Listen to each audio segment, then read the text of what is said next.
Welcome to On the Couch, a regular catch-up where we discuss some of the issues facing the marketing world and hopefully provide some solutions.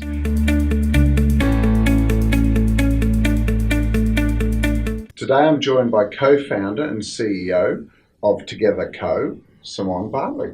Thank you, Simone, for joining me on the couch. Nice to see you. Thank you for inviting me. One of the things that is really interesting is the role of brands today, but why don't we start with something simple? What is a brand, Simone?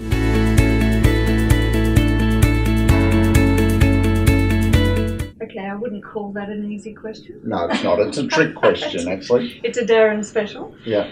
My short answer is a brand is a promise. But to get to that promise, I think a brand needs to understand who they are and what they stand for. And then it's only once you do that that you understand why a customer then would be interested in you, that you can actually get to that promise. So you really do have to understand who you are and what you stand for in the very first instance. Have you seen Al Rees, the father of brands and branding? Yeah. He said any pronoun is a brand. What do you think of that? You'd have to say Kim Kardashian's a brand. Absolutely. So what's the promise of Kim Kardashian? Well, I have little interest in the Kardashians, but I would say the promise of Kim Kardashian and the Kardashians in general is just exposing the raw truth. Why is it, do you think, that people often get brand and branding confused? Because I've seen people use it interchangeably.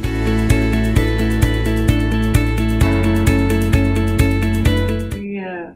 I think brand consultants, so people that really focus on just building brand, they're very clear. I think you'll find it's the people, so agencies that do branding, they're the ones that generally get it confused, I think.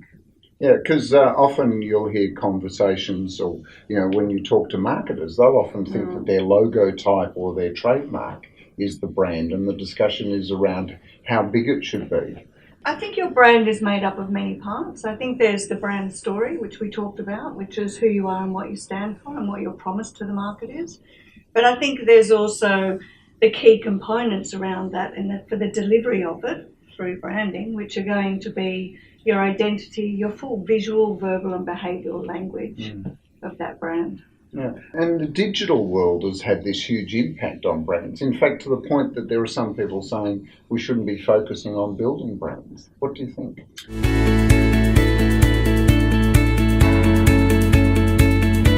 Yes, so technology has created a shift. It created a shift of power by putting the power into the consumer's hand. Social media has been a key engine for that, as well as recommendation engines. So the argument has been that the value of brand will be diminished because we'll all just take recommendations of other people, whether it's Expedia or whether it's Airbnb. We'll all be quite happy with what we read, and we'll be able to make our decisions based on that. I don't believe that's true. I think brands exist outside of the digital world as much as they exist within the digital world. The key components of brand of having a competitive advantage, being a shortcut, owning a corner in people's minds, all of that is still incredibly important. And also, people do gravitate towards really strong brands. Almost the metaphor is it's like a lighthouse for people in decision making. So what makes a strong brand in your mind?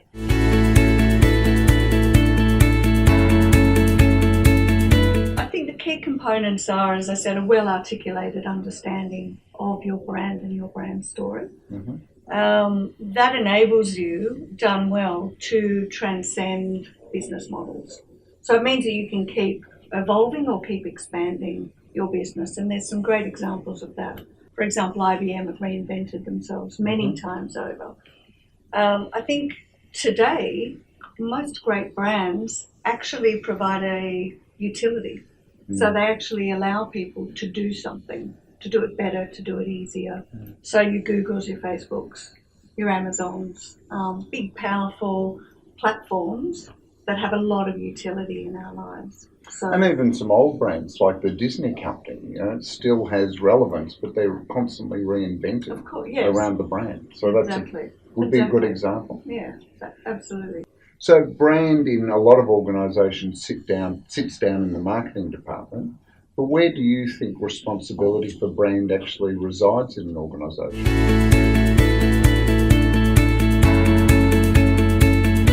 Everybody who works within the organisation is responsible for delivery of brand. Yeah. But traditionally, I would still say great brands need great leaders.